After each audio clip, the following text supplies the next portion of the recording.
एक कुत्ता जो कि 1 मिनट में 27 से 28 सांसें लेता है, वो 10 से 12 साल तक जीता है। वहीं पर एक इंसान 1 मिनट में 14 से 15 सांस लेता है और वह 80 से 100 साल तक जीता है। लेकिन एक कछुआ जो कि 1 मिनट में सिर्फ 5 से 6 बार सांस लेता है, वो 500 से 600 सालों तक जीता है। इससे स्पष्ट है कि जिस जीव की सांसों की संख्या जितनी कम होती है, वो उतनी ही लंबी आयु तक जी सकता है।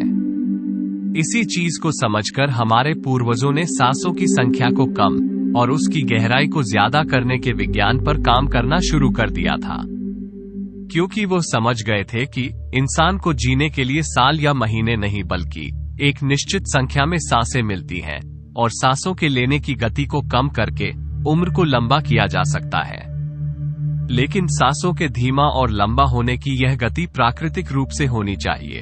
जब हम सांस लेते हैं तो वायु प्रत्यक्ष रूप से हमें 3-4 स्थानों पर ही महसूस होती है: कंठ, हृदय, फेफड़े और पेट। मस्तिष्क में गई हुई वायु का हमें पता ही नहीं चलता। कान और आंख में गई हुई वायु का भी कम ही पता चलता है। श्वसन तंत्र से भीतर गई वायु अनेकों प्रकार से विभाजित हो जाती है, जो अलग अलग क्षेत्र में जाकर अपना अपना कार्य करके पुनः भिन्न रूप में बाहर निकल आती है।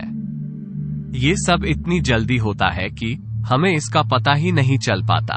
हम सिर्फ इतना ही जानते हैं कि ऑक्सीजन भीतर गई और कार्बन डाइऑक्साइड बाहर निकल गई।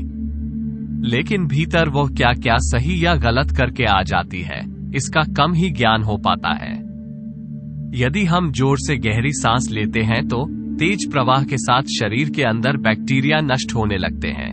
कोशिकाओं की रोगों से लड़ने की क्षमता भी बढ़ जाती है। बोन मेरो में नए रक्त का निर्माण होने लगता है। आंतों में जमा मल विसर्जित होने लगता है। मस्तिष्क की जागरूकता लौट आती है, जिससे स्मरण शक्ति दुरुस्त हो जाती है। न्यूरॉन की सक्रियता से सोचने समझने की क्षमता पुनः जिंदा हो जाती है। फेफड़ों में भरी हवा से आत्मविश्वास वापस लौट आता है। सोचे, जब जंगल में हवा का एक तेज झोंका आता है तो जंगल का रोम रोम जागृत होकर सजग हो जाता है। सिर्फ एक झोंका, कपाल भाती या बस्त्री का प्राणायाम तेज हवा के उस झोंके की तरह है। बहुत कम लोगों में क्षमता होती है अपने अंदर आंधी लाने की। लगातार अभ्यास से ही आंधी का जन्म होता है। 10 मिनट की आंधी आपके शरीर और मन के साथ आपके संपूर्ण जीवन को बदलकर रख देगी। आजकल अधिकतर लोगों की सांसें उखड़ी और बिखरी हुई रहती है, उतले पुतले रहती है या फिर तेजी से चलती है। लोगों को ये पता ही नहीं चलता कि उनकी सांसें किस प्रकार चल रही है। जब क्रोध का भाव उठता है तो सांस बदल जाती है। वहीं पर कामवासना का भाव उठता है, तब भी सांस बदल जाती है। हमारे प्रत्येक भाव और विचार के साथ हमारी सांसें भी बदलती रहती है। इसके साथ हमारे खानपान और रहन सहन से भी यह बदलती रहती है। असल में हमारी सांसों का हमारे मन की स्थिति और हमारी शारीरिक अवस्था से सीधा संबंध होता है। पूरा योग विज्ञान ही सांसों को सही तरीके से लेने पर टिका हुआ है। तो अगर हम सिर्फ अपनी सांसों को सही तरीके से लेना सीख जाते हैं तो हमारा जीवन जादू की तरह बदल जाएगा। आज इस प्राचीन यौगिक कहानी के माध्यम से हम सांसों को सही तरीके से लेने का तरीका और सांसों के जादुई रहस्य के बारे में विस्तार से जानेंगे। समय पहले की बात है, एक ऋषि अपने आश्रम में छात्रों को योग, ध्यान और प्राणायाम की शिक्षाएं दिया करते थे। ऋषि खुद भी एक योगी थे। उन्होंने अपने कई वर्ष हिमालय की गुफा में साधना करते हुए बिताए थे, जहां पर उन्होंने बहुत से सूक्ष्म मानवीय आयामों को गहराई से समझा था और अब वो अपने इसी अनुभव और ज्ञान को शिष्यों के माध्यम से जन समूह तक पहुंचाना चाहते थे। एक दिन रात्रि के भोजन के पश्चात उनके आश्रम का सबसे बुद्धिमान और होनहार छात्र उनके पास आता है। छात्र के चेहरे को देखकर गुरु समझ गए कि उसके मन में कुछ प्रश्न उठ रहे हैं। गुरु के नजदीक पहुंचते ही छात्र ने उन्हें प्रणाम किया और कहा, गुरुदेव, मैं आपसे कुछ प्रश्न पूछना चाहता हूँ। गुरु ने मुस्कुराते हुए कहा, मुझे मालूम है, ये तो मैं तुम्हारे चेहरे को देखकर ही समझ गया था। पूछो, क्या प्रश्न है तुम्हारे? छात्र ने कहा, आप अक्सर कहते हैं कि योग, ध्यान और प्राणायाम का मूल आधार हमारी सांसें होती हैं और अपनी सांसों पर नियंत्रण पाते हम अपने मन और विचारों पर नियंत्रण पा लेते हैं। तो आज मैं आपसे सांसों के रहस्य और उसके यौगिक विज्ञान के बारे में विस्तार से जानने आया हूँ। ये सुनकर गुरु ने एक हल्की मुस्कान दी और फिर कहना शुरू किया, जैसा हमारा मन होता है हमारी सांसों की गति भी वैसी ही हो जाती है, या फिर जैसी हमारी सांसें होंगी वैसे ही हमारी मनोदशा हो जाएगी। यानी हमारी सांसों से सब कुछ जुड़ा हुआ है, जो हमारे भीतर घटता है वह भी, और जो हमारे बाहर घटता है वह भी। हमारे जीवन में घटने वाली हर एक घटना हमारी सांसों से गहरा संबंध रखती है। मतलब कि अपनी सांसों की गति पर नियंत्रण करके अपने मन और विचारों पर नियंत्रण कर सकते हैं। अगर तुम किसी सच्चे योगी या साधक को ध्यान से देखो तो तुम्हें उसके चेहरे पर एक गजब का ठहराव दिखेगा। एक सच्चा योगी बुरी से बुरी परिस्थिति में भी खुद को स्थिर और शांत रख सकता है। एक योगी अपनी भावनाओं को नहीं दबाता, बल्कि वो अपनी सांसों पर नियंत्रण हासिल करता है, और सांसों को नियंत्रित करते ही वो अपने मन पर नियंत्रण पा लेता है। और जिस आदमी का मन उसके नियंत्रण में हो, उसके पास उसकी सभी समस्याओं का समाधान है। गुरु ने छात्र की तरफ इशारा करते हुए कहा, तुमने कुछ योगियों के बारे में सुना होगा कि वो 150, 200 या फिर 300 सालों तक भी जी जाते हैं, तो आखिर वो इतने लंबे समय तक खुद को जीवित कैसे रख पाते हैं? असल में उनका नियंत्रण अपनी सांसों पर होता है, जिसे प्राण ऊर्जा भी कहते हैं। प्राण ऊर्जा हमारे चारों तरफ है, इसे कितनी मात्रा में लेना और छोड़ना है यह एक योगी अच्छी तरह से जानता है, और वो इस काम पर बहुत हद तक महारत हासिल कर लेता है। इसीलिए वो इस प्राण ऊर्जा का उपयोग अपनी जरूरत के हिसाब से कर सकता है और खुद को दीर्घायु बना सकता है। अगर तुम अपने शरीर को स्वस्थ रखना चाहते हो, सामान्य से अधिक क्षमता चाहते हो, तेज बुद्धि चाहते हो, तो तुम्हें अपनी सांसों को समझना होगा, उन्हें नियंत्रित करना होगा, और उन्हें नियंत्रित करते ही तुम्हारे जीवन में सब कुछ व्यवस्थित हो जाएगा। असल में डर, चिंता और परेशानी जैसी कोई चीज होती नहीं है, ये सिर्फ हमारे मन और भावनाओं की उपज है। और हमारे मन व भावनाओं को केवल एक ही चीज नियंत्रित कर सकती है, और वह है हमारी सांसें। हमारे अंदर का क्रोध, चिंता, जलन, अहंकार, बदला लेने की भावना, ये सब कुछ हमारी सांसों के हिसाब से चलता है।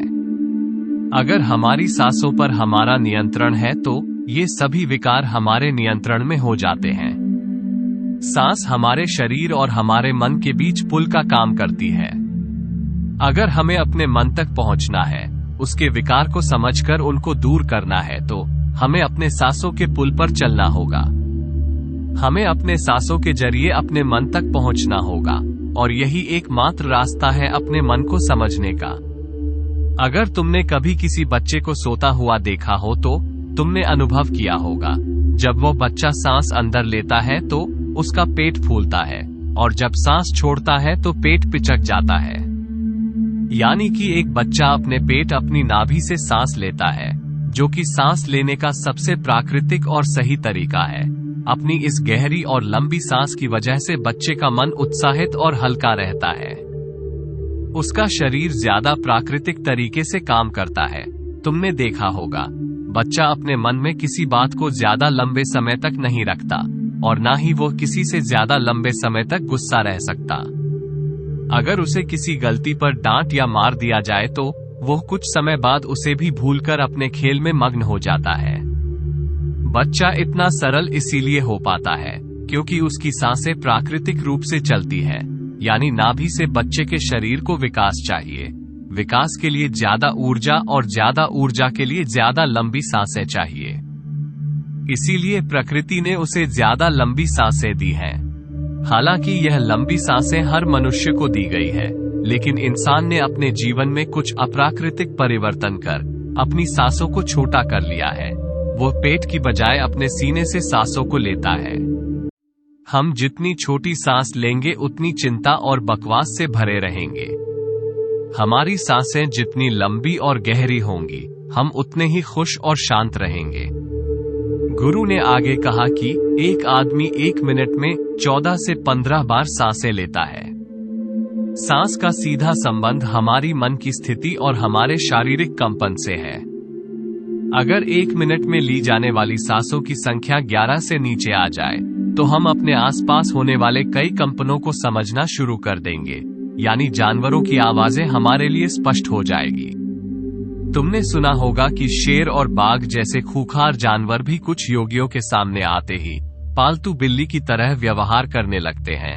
ऐसा इसीलिए हो पाता है क्योंकि उन योगियों ने अपनी सांसों की संख्या को कम करके जानवरों की आवाजों, उनकी भावनाओं और कंपनों के साथ एक संवाद स्थापित कर लिया है। अगर 1 मिनट में ली जाने वाली सांसों की संख्या 9 से कम हो जाए तो पेड़ और वनस्पति जो कार्य कर रहे हैं वो समझना हमारे लिए आसान हो जाएगा। अगर हमारी सांसें 1 मिनट में 6 से कम हो जाती है तो बेजान चीजें कैसे काम करती हैं, ये समझना हमारे लिए आसान हो जाएगा।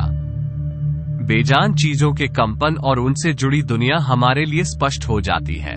दूसरे शब्दों में कहा जाए तो ब्रह्मांड की प्रकृति समझी जा सकती है, और ऐसी स्थिति पर पहुंचकर ही बहुत से योगी और ऋषि मुनि ब्रह्मांड के रहस्यों और उनमें घटने वाली घटनाओं की भविष्यवाणी कर देते हैं। हमारा शरीर जितना स्थिर होगा, हम उतनी ही कम सांसें लेंगे। अगर हम अपने पूरे शरीर को स्थिरता के एक निश्चित स्तर पर ले जाएं और बहुत तेज सांस ना ले तो हमारा बोध बढ़ता चला जाता है। दोस्तों, योग विज्ञान के अनुसार एक साधक अपनी सांसों पर नियंत्रण करके ऐसी बहुत सी चीजें कर सकता है जो साधारण इंसान के जीवन से परे है।